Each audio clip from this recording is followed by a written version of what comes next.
BRUCAST is back, baby. Alicia, since we're talking about technology and brains, I wanted to ask you how detrimental is technology for a kid's brain? For example, I hear a lot about those iPad kids growing up that they develop ADHD. I don't know how real is that. Like, so I ask you, like, what do you think about it?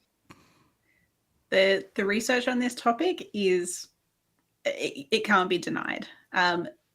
What it is already starting to show, and obviously we've only got recent years, and recent in air quotes there, but we've only got this last little bit of time where we're starting to be really researching into the impact of the volume of technology and the fact that people don't disconnect anymore.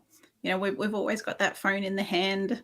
The computer is just constantly with us. Things are just constantly, those notifications are popping up. The information is always there. And what is conclusive in all of that research is that the negative impact that this is having on children is just can't be denied. They are not learning to self-soothe, which is then affecting their resiliency. They're not learning to be able to handle challenging emotions because they instead are looking to distractions. Instead of actually dealing with something in the moment, they'll look to just start scrolling on the social media, or they'll look to go and watch a video or something. And so there's this constant distraction approach instead of actually dealing with and processing emotions that they might be experiencing. There are so many things that are coming through in this research as negative outcomes and negative effects that these iPads and this technology are having on our children. What it is showing, and there's been some recent work done around the fact that we've actually lost the ability to be bored, in essence.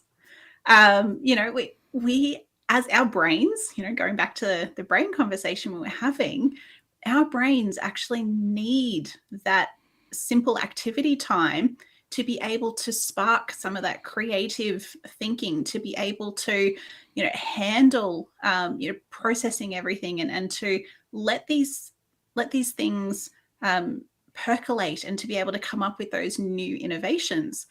If we think about it, I'm sure, you, myself, and everyone who's listening, we can think of at least one time in our life where we've had the best idea while we've brushed our teeth or had a shower. Doing these simple activities, we've come up with this fantastic idea. That is because those simple activities are so crucial. And yet we are getting less and less and less time performing these simple activities. And the negative impact that this is having on the brain is why we're then seeing all of these other challenging issues pop up. So, by not having that ability to regulate our emotions, not having that ability to soothe, to self-soothe properly, not having all of these sorts of fundamentals is then impacting the resilience, which is then in turn, if we think of that snowball again, it's then in turn impacting the mental health more broadly, which is then why we're seeing such a significant increase in anxiety and depression levels in children. In the last 15 years in Australia, these have doubled. The rates of anxiety and depression in kids have doubled. That is terrifying. And it's just simply that there is more and more technology that these learnings that they need are not being, that they're not learning how to do these things. And so then as they start reaching those teenage years, and then as they start reaching the adult years where things are more challenging, they're experiencing harder and harder problems in life, and they don't have the ability to handle the smaller problems. As these hurdles get bigger for them to be jumping, they don't have that ability to jump them. They're still only able to jump the little hurdle at the start. So this is where, a lot of the work that I do around those 3 pillars all circles back again, is that these are these fundamentals that we need to be bringing back to our kids so that they can learn how to handle balancing the pressures of them in life, as well as how that interplays with the technological age that they're living in, because that's obviously even different to how you and I grew up with technology. It is evolving so quickly, and these kids they've got devices in their hand from before they're even 12 months old. And so they've already learnt this inability to self-soothe from such an early age, because they look to a device when they're wanting to cry.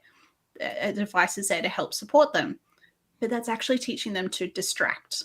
They never actually learn to self-soothe. They never learn some of these things, which then, we hear about healthy coping strategies and, relaxation and mindfulness and all of these sorts of things. As adults, we hear about these quite frequently.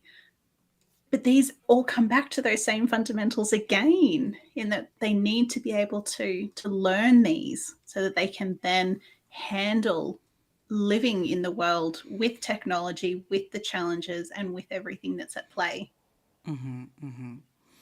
Interesting. Um, okay, but the thing is, I I imagine if the parents themselves don't set a good example or don't have limits around using the technology, how would they be able to teach their kids, or set limits to the kids? Because what I like, when you're talking about the kids, but you also talk about the adults. We ourselves, we also don't disconnect that often. So Yep. it's like a global epidemic, it's everywhere. It's like not only the kids, and it's affecting everyone. It very much is.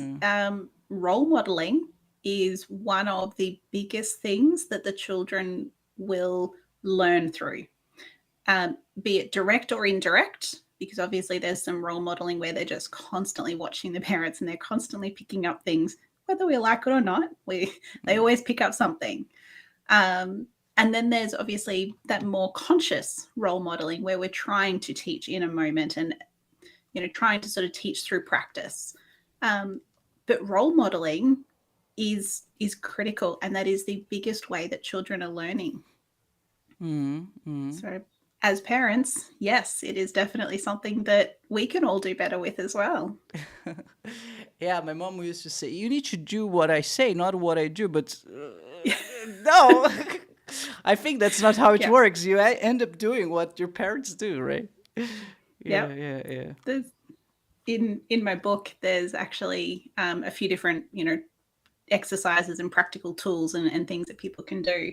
And one of the things that I suggest, it's an optional one. There are 2 different activities, but the optional one that I would love to know the stats as to how many people actually do this, is to try and go without technology as a family. And so we think about the Ooh. smartphones, we think about the TV, we think about the computer. Like, there is so much technology in our life that there is actually withdrawal symptoms that then pop up if we try to go without. Yeah. Oh man, that sounds hard. Like, Yeah. I have a friend. He also faces the same problem, right? He cannot disconnect. He's always like with ghost syndrome, like the ghost vibration syndrome in his pockets, like, and he gave me this recommendation, Bruno. Whenever you go to the bakery, whenever you just go for a quick run outside, try not to take your phone at least once per week. Yes. And just by not having it, it already gives you this space, this mental space that you need. And I tried once, and it felt great. Like, but it took a long time, and it was very hard to convince myself to do it, which is crazy. It's like a symptom of addiction, basically. Which It's exactly that. And if you're already having so much trouble as an adult, imagine the kids that they pick up stuff so quickly.